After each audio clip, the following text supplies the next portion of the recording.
Welcome dear student. आज फिर मैं आपके साथ ज्योग्राफी के कुछ एमसीक्यू को शेयर करूंगा और इसमें हम लोग अर्थक्वेक भूकंप से जुड़े हुए एमसीक्यू को देखेंगे और साथ में हम लोग उससे जुड़े हुए कुछ कॉन्सेप्ट को भी समझेंगे, कैसे इनको आसानी से हम लोग दिमाग में रख सकते हैं ताकि एग्ज़ाम में जब ये प्रश्न आए तो किसी तरह से कोई समस्या ना हो। तो शुरू करते हैं हम लोग वन बाय वन क्वेश्चंस को। पहला क्वेश्चन है कि विच of the following type of seismic wave is fastest and reaches the surface first. निम्नलिखित में से कौन सा सिस्मिक वेव सबसे तेज होता है और सरफेस पर सबसे पहले पहुंचता है? S wave, P wave, L wave और आर वेव। देखो, आप सभी जानते हो कि जब हमारा भूकंप आता है उस समय दो तरह के वेव फॉर्म होते हैं। सबसे पहला जो वेव होता है वो बॉडी वेव होता है, और बॉडी वेव ऐसे वेव होते हैं जो अर्थ के अंदर प्रोपगेट होते हैं और ये हमारे मेंटल और कोर से होते हुए बाहर निकलते हैं। पूरे अर्थ के बॉडी से निकलने के कारण इन्हें बॉडी वेव कहा जाता है। जब ये बॉडी वेव लिथोस्फीयर के रॉक के साथ कोलाइड करते हैं तो यहाँ पर एक नए वेव को ये क्रिएट करते हैं, उनका जन्म होता है, जिन्हें हम लोग सरफेस वेव के नाम से जानते हैं। सरफेस वेव और बॉडी वेव ये दोनों अलग अलग वेव होते हैं और इनमें हम देखते हैं कि पी और एस वेव बॉडी वेव होते हैं, जबकि एल वेव और हमारा रैले वेव या आर वेव सरफेस वेव होता है। अब क्वेश्चन ये है कि इसमें फास्टेस्ट कौन सा है। तो देखो, आप जानते हो कि जब हमारा सिस्मोग्राफ जो कहीं पर इंस्टॉल किया जाता है भूकंप के तरंगों को अध्ययन करने के लिए, उसकी जानकारी देने के लिए, तो वहाँ पर सबसे पहले जो रिकॉर्ड किया जाता है वो हमारा पी वेव का फ्रीक्वेंसी है और पी वेव सबसे पहले सिस्मोग्राफ पर रिकॉर्ड होता है। पी वेव के कुछ समय बाद हम देखते हैं कि एस वेव अधिक फ्रीक्वेंसी के साथ आता है और सिस्मोग्राफ उसको बड़े ग्राफ में रिप्रेजेंट करता है। बाद में एस वेव के बाद हम देखते हैं कि एल वेव आता है और एल वेव सबसे ज़्यादा वाइब्रेशन करता है और ये मोस्ट डिस्ट्रक्टिव होता है, जबकि आर वेव कभी कभी दिखाई पड़ता है और ये एलिप्टिकल मूवमेंट क्रिएट करता है। तो इसका सही आंसर होगा पी वेव। पी वेव की स्पीड वेरी करती है। पी वेव मैक्सिमम 15 से 16 से किलोमीटर पर सेकेंड तक ये प्रोपोगेट हो सकता है और इतने स्पीड से बहुत जल्दी ये ऊपर सरफेस तक आ जाता है। तो सही आंसर पी वेव है। पी वेव के बाद एस वेव है जो इससे थोड़ा धीरे होता है और ये उसके बाद हमारे सरफेस को हिट करता है। आते हैं दूसरे क्वेश्चन की तरफ। Consider the following cities Shimla, Patna, Chennai and Imphal. Which of the above lie in seismic zone 5 highest risk zone. देखो, आप जानते हो कि पूरे भारत को का जो सिस्मिक मैप किया गया, तो हम अपने इंडिया में देखते हैं कि टोटल 4 सिस्मिक जोन बनाए गए हैं, 2, 3, 4 and 5।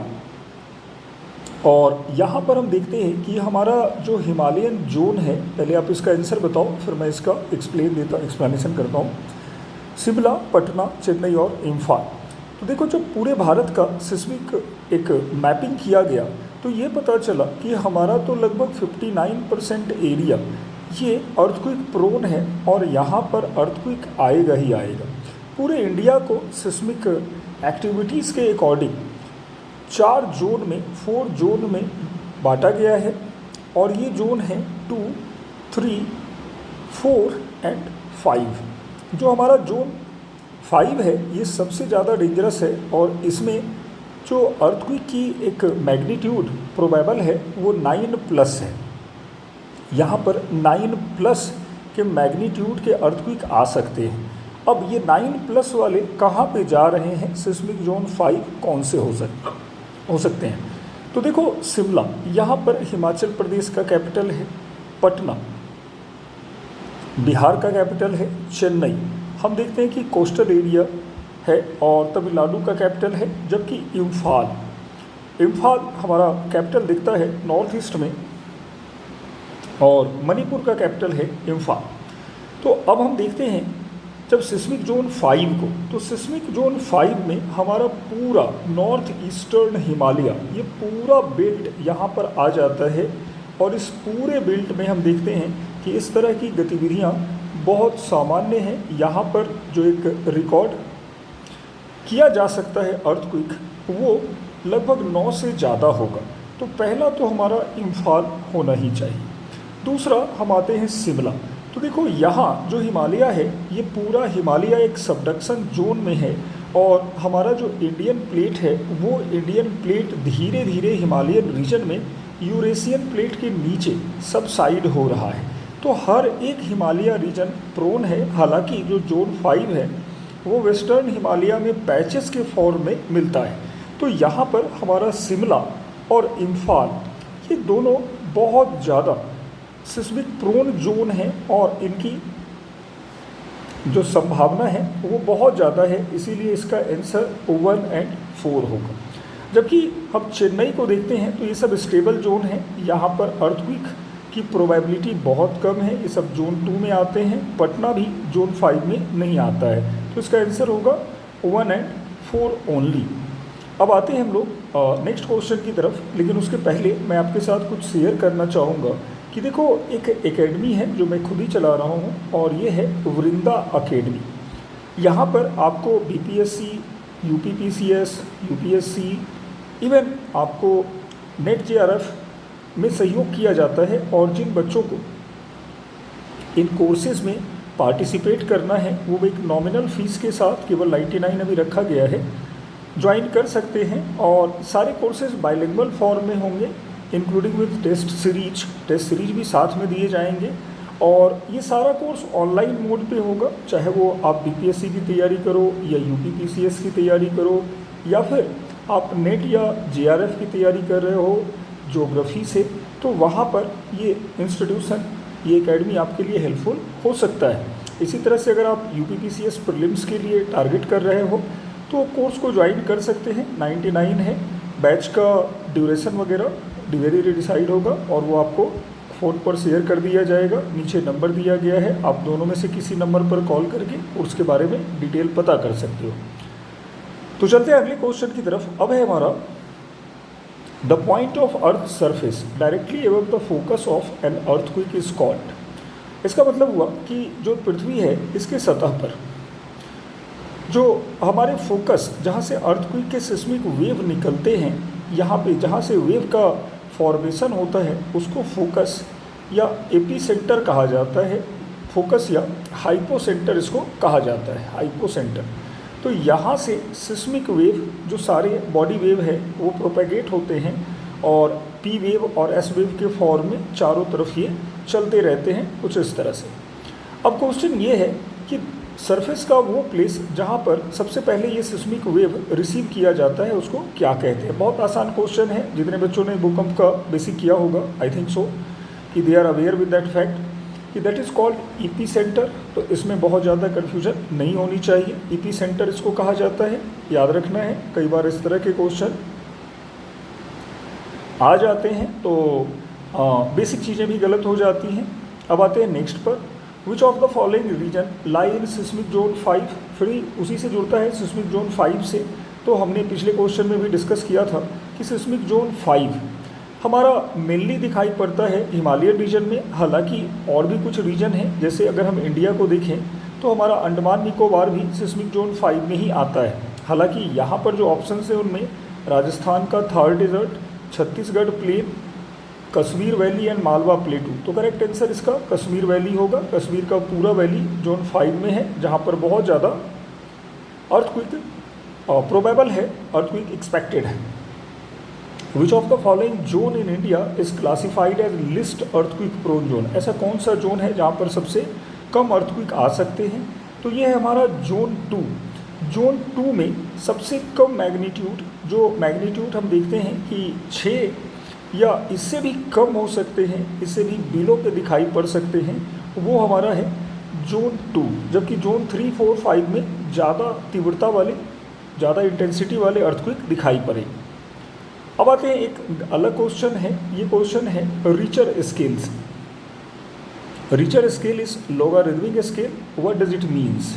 Each point represent equal increase in vibration. Each whole number increase represent 10 times more amplitude. Each point indicate equal energy release. It is based on temperature variation. तो देखो, आप जब earthquake को देखते हो तो अर्थक्वेक के लिए कई सारे स्केल यूज होते हैं, कई सारे इंस्ट्रूमेंट यूज होते हैं मेज़रमेंट के लिए। अगर हम अर्थक्वेक को देखें तो अर्थक्वेक के लिए हमारे पास 3 डिवाइसेस इंस्ट्रूमेंट हैं। सबसे पहले को कहते हैं सिस्मोग्राफ।